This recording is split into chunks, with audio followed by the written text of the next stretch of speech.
Olá, pessoal, tudo bem? Estamos aqui com uma apresentação do trabalho Marxismo Hoje. Esse trabalho faz parte da disciplina Estado, Economia e Sociedade, da pós em Humanidade do Instituto Federal de São João da Boa Vista. Acompanhe esse trabalho também uma resenha que será entregue. Nesta apresentação encontra-se os nossos companheiros Caio, Danilo, Matheus, este que vos fala, Miguel, Thales e Yasmin. Esse trabalho refere-se à obra, então, do Marxismo Hoje, como eu acabei de dizer. É um trabalho dividido em dois livros, né? O livro 11 e o livro 12, cujo organizador é o Eric Hobsbawm. A tradução é do Carlos Nelson Coutinho e Luiz Sérgio Henriques. Foi publicado pela editora Paz em 83. O livro faz parte dessa coleção que eu já falei, né? Composto por 12 volumes. Né? No nosso caso aqui, a gente vai estar trabalhando com o volume número 11. Então, gostaria que o Caio... E aí, Caio, como é que tá? Tudo bem, rapaz? Fazer uma E aí, boa saudação. noite, pessoal. Saudações aos meus colegas, a todo mundo da sala. Boa noite, pessoal. E vamos que Danilo, vamos. tudo bem, Danilo? Preparado aí? Ótimo. Estamos aqui juntos. Beleza. Matheus, tranquilo, Matheus? Estamos aí. Então tá jóia. Thales, tranquilo, Thales? Tranquilo, e aí, todo mundo se cuidando. É isso aí. Companheira Yasmin, tudo jóia? Tudo bem, pessoal. Salve. Maravilha.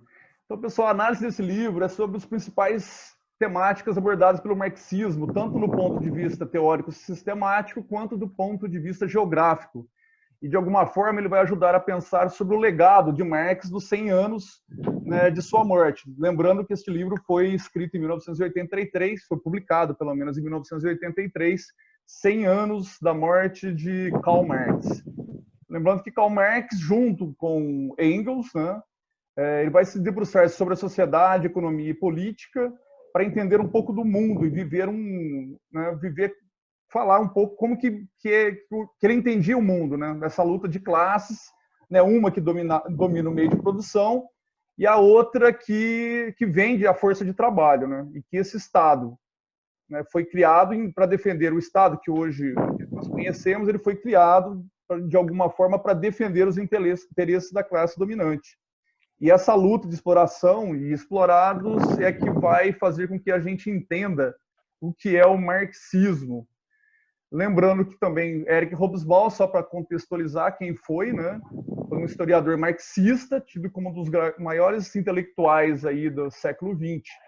E dentre várias obras que ele escreveu, a gente pode numerar aí o que ficou bastante conhecido nos últimos tempos, que é a Era da Revolução, Era do Capital, a Era do Império e a Era dos Extremos. Né? São 4 livros aí que nos últimos tempos ficou bastante conhecido e que acho que todo mundo já tem conhecimento. Bom, começando aí, pessoal, acho que o primeiro ponto que o Hobsbawm vai colocar é sobre logo no começo dos 100 anos após a morte de Marx. Né? Então ele vai colocar ali, né, dizendo que ele saber qual seria o futuro do pensamento marxista. Né? Que ele, né, 100 anos depois da morte de Marx, como que seria isso? Né? Como que Marx entenderia esse pensamento? De qualquer forma, ele já coloca que a certeza, no caso dele, é de que as ideias de Marx tornaram-se umas doutrinas inspiradoras dos movimentos socialistas da Europa. Né? E isso, principalmente nas ideias de Lenin e na Revolução Russa de 1917. Então, nesse sentido, Hobsbawm vai questionar que Marx se teria provado ou não, né, essas ideias que, após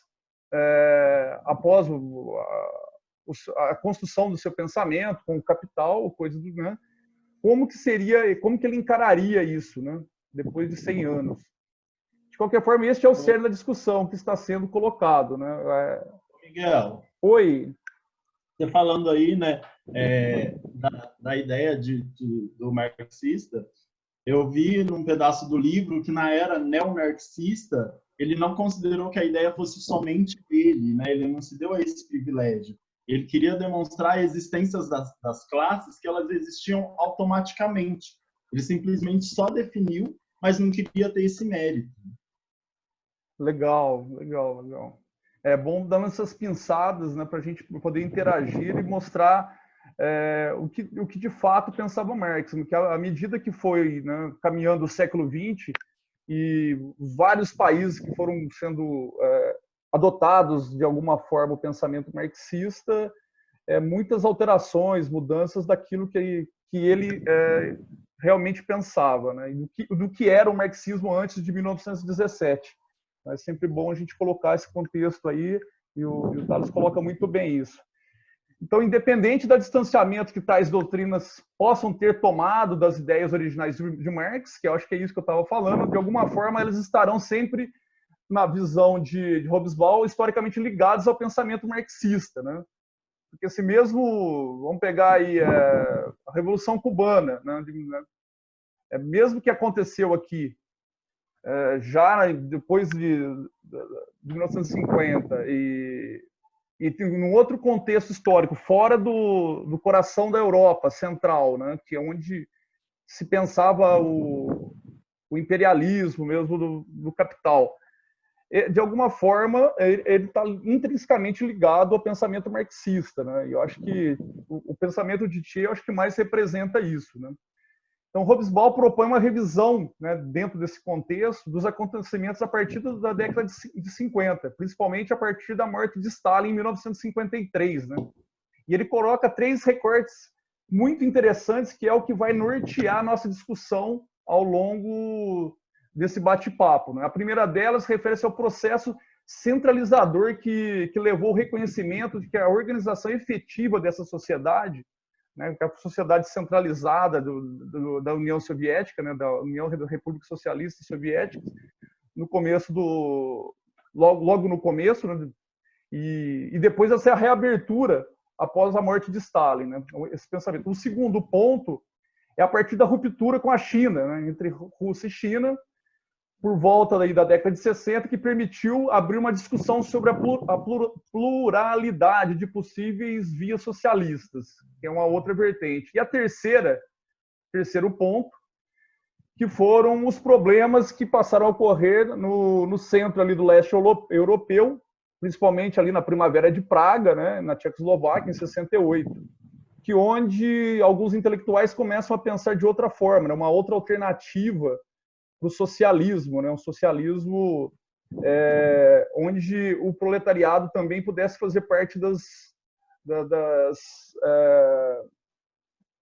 divisões da questão econômica, da produção, e não ficasse apenas centralizadas no modelo stalinista. Né? Então, são 3 eixos importantes que eu acho que a gente passa a discutir a partir de agora. Né?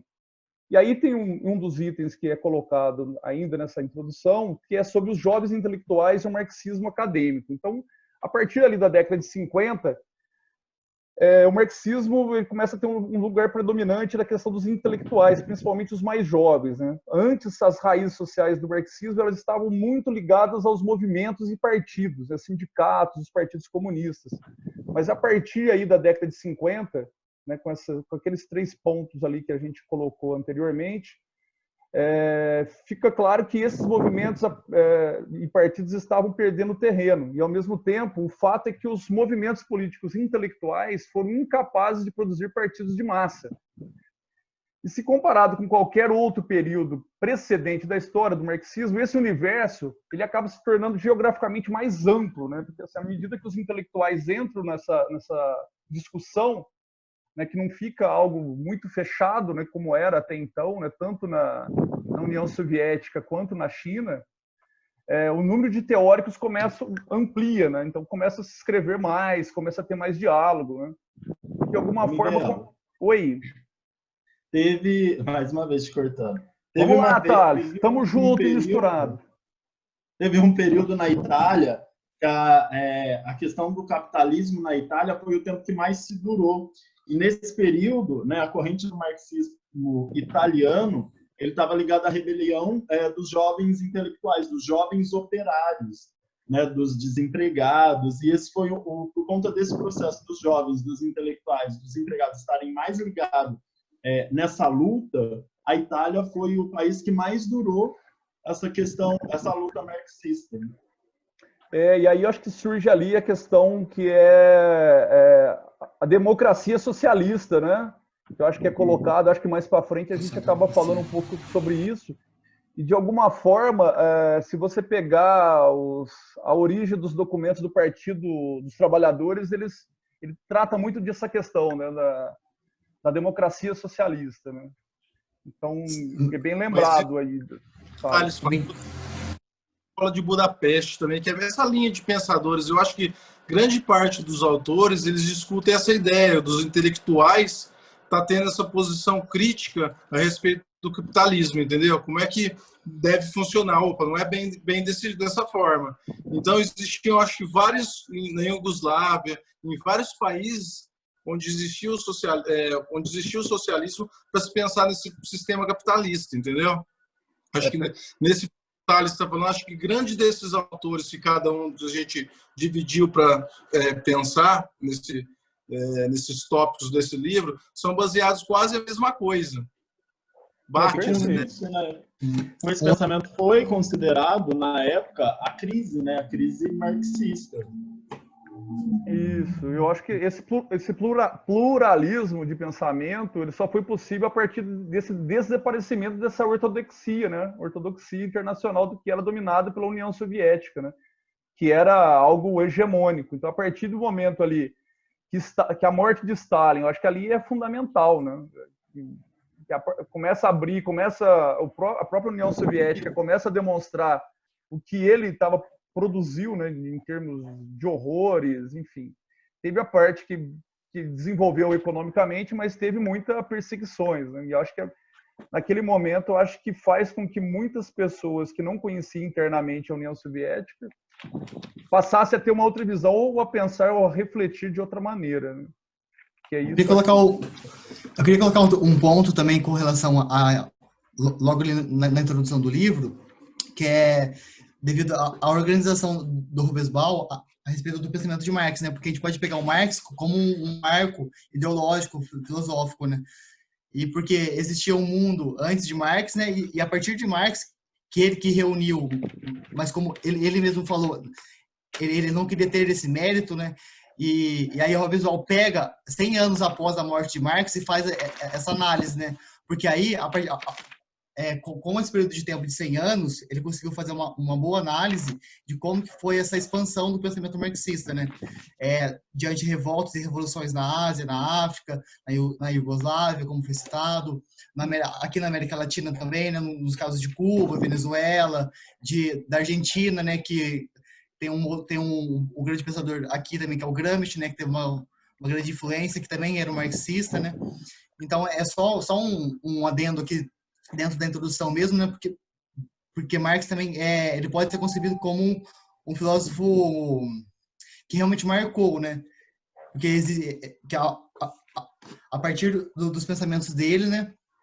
E da sua expansão, das suas ideologias e filosofias, né? Houve uma grande ruptura, né? E aí mudou, porque até então todos seguiam realmente, né? O modelo capitalista, né? Imperialista europeu, que foi aonde Marx teve essa crítica, digamos assim, né? Que ele conseguiu produzir, mas conceituar literalmente a sua tese, né? Porque ele estava em uma Europa em expansão, imperialista, capitalista, e a partir dessas críticas dele, o restante do mundo que também estava sendo colonizado, como aqui na América Latina, na Ásia, na África, entre muitos outros países, né? Marx chegou aqui e também fez mudança, né? E teve grandes influenciadores, como Che Guevara, o Gramsci, né? Entre outros aqui na América Latina também, em outros países. Mao, também como Partido Comunista.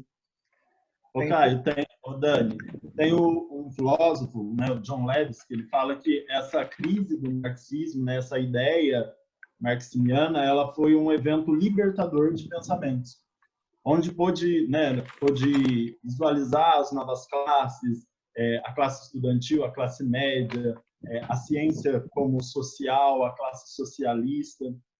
Então, foi um evento, assim, vamos dizer, libertador. Sim, com certeza. Libertou muitas pessoas.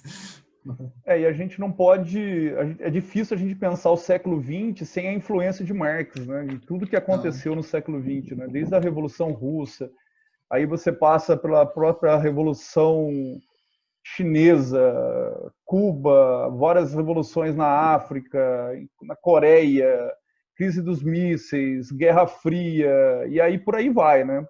Então, sem essa influência de Marx, né, e todo esse pensamento, eu acho que o século XX seria diferente se não houvesse Marx, né? E é interessante que... Oi, pode falar, Yasmin. Não, eu queria fazer um comentário sobre o comentário do Tales, que ele falou que foi uma época muito rica, né, de expansão da escrita, né, da literatura marxiana. Mas também foi meio que um desafio, assim, né? Porque eu acho que é uma crítica geral dos autores que tem nesse livro, de criticar muito a posição do partido em relação à teoria marxista, né? Que eu acho que muitos governos socialistas se distanciaram muito, né, da teoria original marxista, e aí restou, né, para os estudantes e, enfim, os escritores, elaborar uma crítica em cima daquilo que até então nunca tinha acontecido, né? Que era a Revolução, né? A União Soviética, enfim, governos consolidados socialistas, que era uma experiência nova no mundo, que não estava, assim, digamos, nos escritos de Marx, né? Como uma coisa que já tinha acontecido. E aí vem esse desafio deles, né, em escrever, e ao mesmo tempo vem também uma repressão em alguns países, também contra esses escritores. Então tem muitos escritos perdidos, né, que foram inclusive apagados ou censurados, né, justamente por ir muito contra o que o partido estava fazendo, e era o partido, né, que se dizia comunista.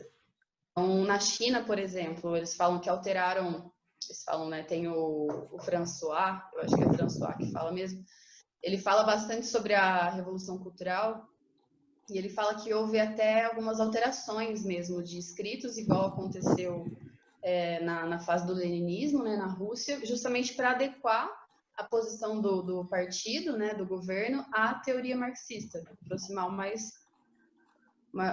mais possível, né?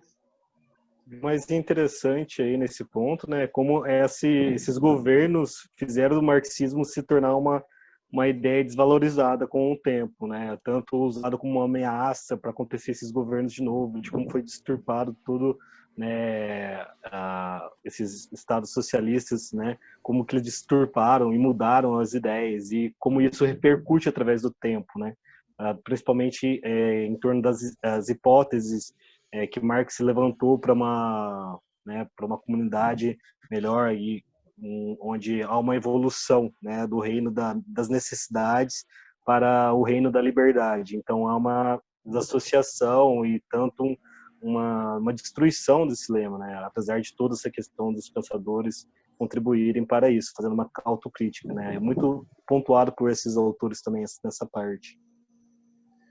É interessante isso que vocês disseram, assim, dois pontos assim, né, que vale discussão. Que um é a questão essa parte da centralização do poder, né, e outras que essa abertura dos intelectuais por intermédio das universidades, né, dos novos intelectuais. Mas a gente não pode perder de vista o que estava acontecendo, né? Logo no pós-guerra nós tivemos ali o estado de bem-estar social, né? Então, se você pegar todos os partidos e as organizações, sindicatos que lutavam por faziam algumas reivindicações como melhoria no trabalho, melhores salários, uma série de coisas, através do bem-estar social, né, que tem no pós-guerra, essas pautas ficam um pouco fragilizadas, né? Então, acho que é por isso que tanto os partidos quanto esses movimentos, eles perdem um pouco de força. E aí, eu acho que dentro das universidades foi o caminho que, de alguma forma, né, se encontrou para poder restabelecer e oxigenar também esse pensamento, né? Acho que foi importante esse momento, esse surgimento, porque se não houvesse isso na época, né, o que seria? Né? Acho que estaria um pouco mais fragilizado. E, ao mesmo tempo, acho que foi uma maneira de levar o pensamento de Marx nos quatro cantos da Terra, né? De alguma forma, hoje, todo mundo, mesmo que inconscientemente, acaba falando alguma coisa que pertence a Marx ou é correlato a ele, mesmo que não saiba o significado, de onde veio, enfim. Né? Mas aí tem um ponto interessante aqui do Franz Merck, eu não sei se isso é a pronúncia correta, que ele vai dizer o seguinte, né? De revolução foram realizadas as revoluções não foram realizadas nos países industrializados como pensava Marx, né? Isso que é interessante. Eles acabaram acontecendo nos países mais atrasados, né? Que na época a Rússia, ela, né, era um país era totalmente agrário, né? A China, idem. E aí na América Latina, você vai, né, pegar Cuba, na África. Então, ela acaba não acontecendo no coração da Europa, como previa, né, o Marx. Né? Mas, por outro lado, o Lenin vai dizer que era muito fiel à concepção de Marx, afirmou que a revolução num país atrasado seria o estopim para a Revolução Mundial, que também acabou não acontecendo de alguma forma. E aí vai falar sobre várias coisas, dentre elas isso que eu acabei falando, que de alguma forma os estados capitalistas ali no centro da Europa, né, eles fizeram de tudo para poder conter esse avanço, né, comunista. Né? E acho que o estado de bem-estar social é um deles, mas também eles fizeram outras ações que tentaram inviabilizar o avanço, principalmente no leste europeu, na América, né? A gente que é do Brasil sabe muito bem as ações que foram feitas pelos Estados Unidos para conter o avanço das guerrilhas, enfim, né? Isso vale para todo mundo. A política, né? do Big Stick, né? Até como no trabalho do Luiz e do João, eles comentaram bastante sobre isso, porque realmente eles queriam realmente ter mesmo essa política do Big Stick, né? E influenciar todo o continente. E aí que foi aí que teve o movimento de nacionalização militar, uma coisa assim, nesse sentido, que eles apoiaram, né? E sempre seguiu esse sentido, norte-sul. Então partiu dos Estados Unidos e foi para, acho que a República Dominicana primeiro, aí tentaram bater com Cuba, mas aí veio a ascensão de Fidel Castro, né, que bateu de frente com eles, e entre outros países que ele veio, que os Estados Unidos, diante da sua política externa, tentou influenciar o restante do continente, né? Com a caso de Chile, Venezuela também, né? Brasil, ainda Uruguai, Argentina, e toda essa questão, né? Porque realmente eles eram os imperialistas, digamos assim, por mais que eles também foram colonizados, né? Eles tinham uma outra visão de serem, eles são Américas, né? Eles são os americanos. Então eles queriam passar isso para nós também, né? E para o restante da América Latina, porque eles estavam numa escala diferente, né? Porque eles já estavam desenvolvidos, né? E o restante estava todo em desenvolvimento ainda. E diante dessa política externa forte do Big Stick, né? Do grande porrete, ele veio através de ideais nacionalistas militares, né? Para tentar justamente influenciar, né?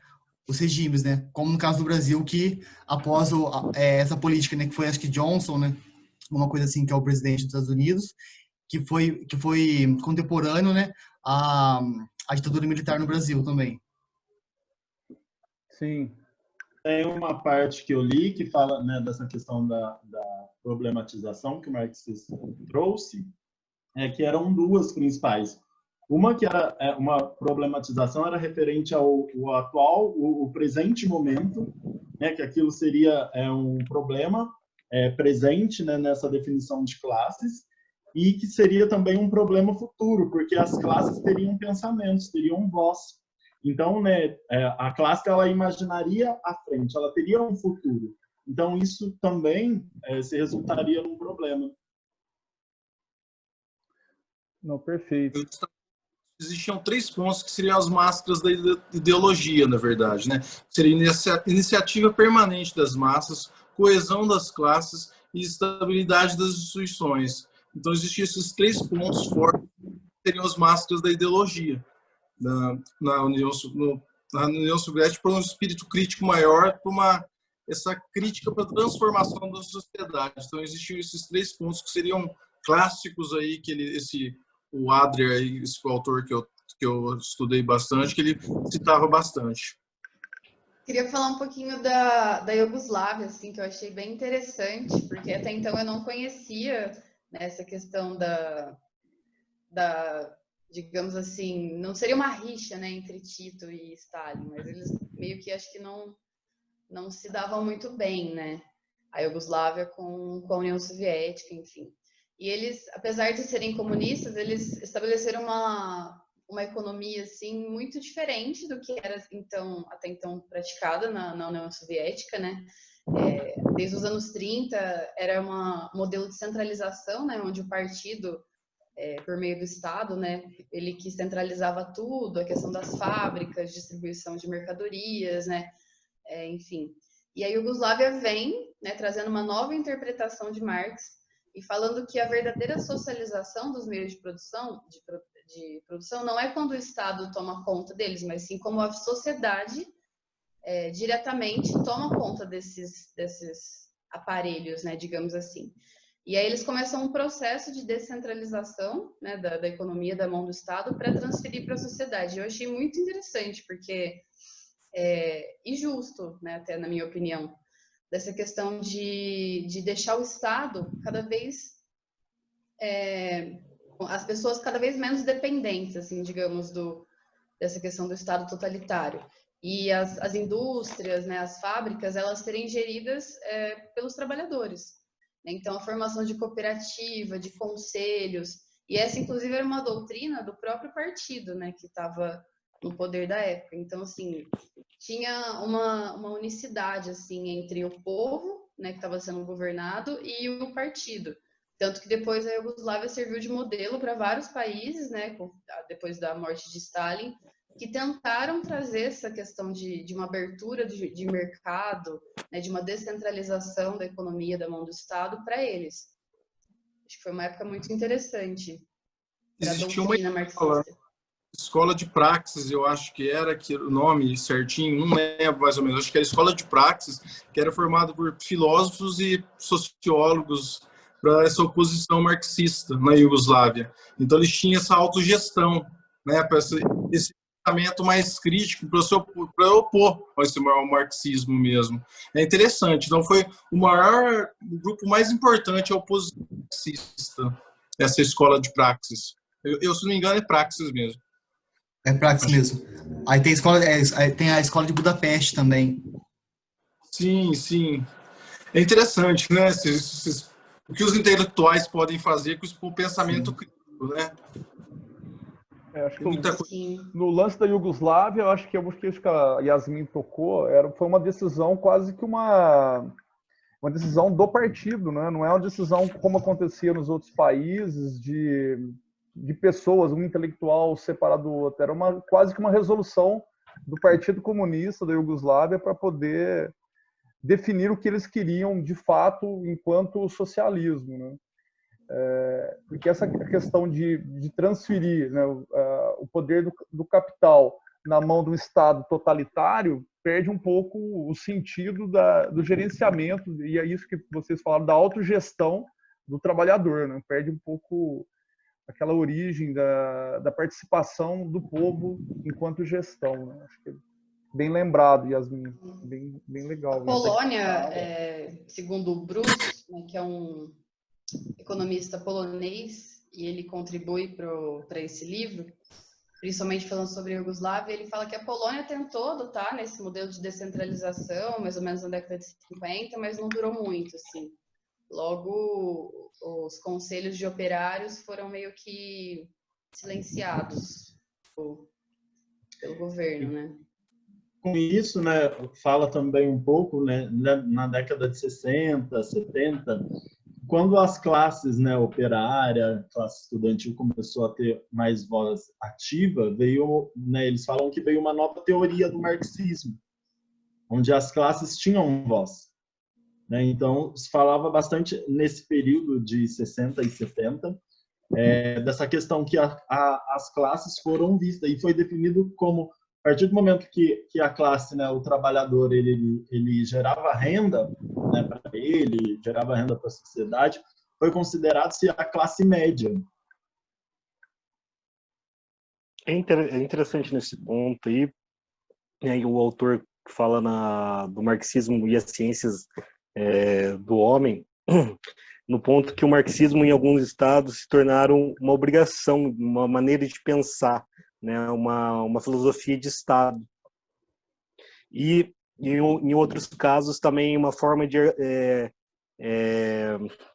me fugiu a palavra, uma forma conformista de argumentar, né? Não é mais um ato revolucionário, que o marxismo vem daí, da luta de classes, né? Isso que é um ponto interessante, porque hoje a gente vê isso na nossa realidade, né? Eu sou comunista, né? Mas só fala isso, não tem um ato revolucionário, não há um ato de fazer as coisas, mudanças sociais no dia a dia, só, tipo, se intitular como comunista e argumentar de uma forma conformista sobre aquela situação com outra ali, ficar naquela tranquilidade, que sai dos parâmetros de Marx mesmo, né? Que a ideia inicial é da luta de classe, só assim chegará realmente no reino da liberdade.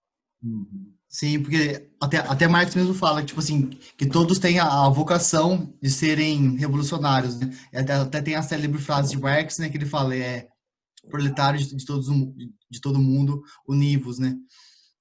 Dando um parêntese aí, a fala do Caio. E acho que continuando assim, pegando o que a gente falou da Iugoslávia, né, que eu gostei bastante, até depois eu dei uma procurada na internet, acho que tem um goleiro, né, que joga no Flamengo aqui no Brasil, que ele é da Sérvia. Ele cresceu na Sérvia na época comunista, né, tal. Então ele fala super bem, assim, ele fala que tem ótimas lembranças. Mas assim, eu não sei o que vocês acham, assim, mas essa questão de implementação de reformas, né, de descentralização, talvez tenha sido o início também da decadência, né, do socialismo no leste europeu ali, né, por conta dessa tentativa de aplicar, quando começou a ampliar essa questão de reforma, depois da morte de Stalin, né, essa questão de regular o mercado, houve também uma abertura, né, demais, até, digamos assim, até acabar. Não sei se vocês concordam que se essas reformas seriam boas ou se foi questão de partido mesmo, muito distanciamento da ideologia marxista. Tem uma parte no livro que fala através né, complementando o que a Yasmin está falando, que essa modificação, né, na classe operária, junto com a perspectiva política, que ela desconcerta, né, as ideias até hoje, que ela é definida em três pensamentos. O primeiro é que encontra a classe operária em decolagem, né, ela vem crescendo a cada dia, com delimitações futuras, né, ela é delimitada futuramente, mas ela vem crescendo gradualmente. Em segundo lugar, ela é importante as pesquisas sobre a condição da classe operária, né, que a classe operária, em pesquisas, ela vem se evoluindo. Em terceiro, ela vem falar que a classe operária ela é um agente de transformação socialista, que ela atribui para o crescimento de outras classes. Eu achei interessante nessa parte, assim, né, da construção, assim, de sair do socialismo e entrar nessa parte, mas também quando a gente volta em retrospecto nas comunidades primitivas, né, e como eles se organizavam, da caça, né, de cultuar alguma coisa, e sempre a religião está por perto nessa parte, de cultuar alguma coisa, em prol de alguma coisa, né, eles nessa construção das ciências, né, de como eles viviam, de como eles se portavam através de crenças e afins, seja para ofertar para um deus, mas eles conviviam, cada um se apropriava da natureza de alguma forma, né, por conseguir fazer aquilo, ou porque ele deveria ficar naquela parte, para prover aquilo para o grupo, mas era em proveito do grupo e não de uma forma individual ou para a família. Só Marx pontua nessa parte, né, com a origem da propriedade privada que isso se transforma, começa a se transformar.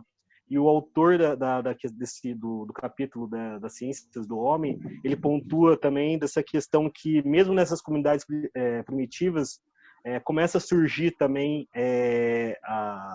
do homem, da exploração do homem pelo homem. Sempre começa a surgir. Ela sempre surge, de certa forma, de forma legítima, democrática. Acaba surgindo dessa forma de o homem sempre ir lá se explorando sempre nessa perspectiva, seja de um fundamento onde há uma comunidade de troca, né, de respeito, de apropriação da natureza, ou seja, dos modelos que a gente tem da parte do Ocidente. E tudo, né, se aconteceu dessa fala do Caio mesmo, dessa exploração de ideias. Imperialismo, colonialismo, né? Como no próprio caso do Brasil, citando a religião, né? Aqui, uma das primeiras coisas que eles fizeram aqui, quando chegaram aqui depois, né? Foram praticamente exterminar, né? Os povos originários do Brasil e promulgar o cristianismo, né? Eles quiseram fazer uma puta de uma missa dos índios, sendo tipo assim, eles tinham culturas deles, eles tinham os deuses deles, né? E eles não fizeram isso, porque isso não era civilização. A civilização era o que vinha da Europa, era o que vinha de fora. Eles eram os civilizados, os cultos, né? Os intelectuais, e não os povos daqui. Então, todo conhecimento que era realmente dos povos originários foi totalmente exterminado, e eles também, né? Eles foram exterminados em território e foram cada vez mais expulsos, né? No sentido de, acho que leste ou oeste, não sei, mas no sentido, tipo assim, de Bahia até a Amazônia. Porque eles chegaram aqui, colonizaram o litoral, né, primeiramente, obviamente porque eles vieram em embarcações, e foram empurrando ele, né, e até hoje, porque você pega casos atuais mesmo, várias tribos e culturas, eles são praticamente disseminados e levados como animais para outros lugares. Fala assim, não, agora vocês não vão ficar mais aqui na Amazônia, vocês vão ser transferidos para uma reserva lá no Mato Grosso. Mas, tipo assim, o bioma, o biotipo deles, tudo diferente. A cultura deles, eles estavam acostumados com aquele território, né? Eles foram exterminados, né, diante ao modelo imperialista, capitalista, em expansão da Europa, né? Eu sublinhei até uma frase aqui a respeito. Toda visão marxista da história é distorcida por uma mitologia populista. E eu acho que é basicamente isso que você falou, sabe? Sobre cada um tem sua crença, como é que cada população é de um jeito, não tem como distorcer isso, na verdade. Então é basicamente isso que você falou. Essa frase que eu sublinhei aqui. Gente, eu acho que é isso, né? Só foi um adendo aí. Eu acho que é isso, né? A gente falou bastante, né, dessa evolução do marxismo, né? Não sei se alguém mais quer complementar alguma coisa que gostou do livro.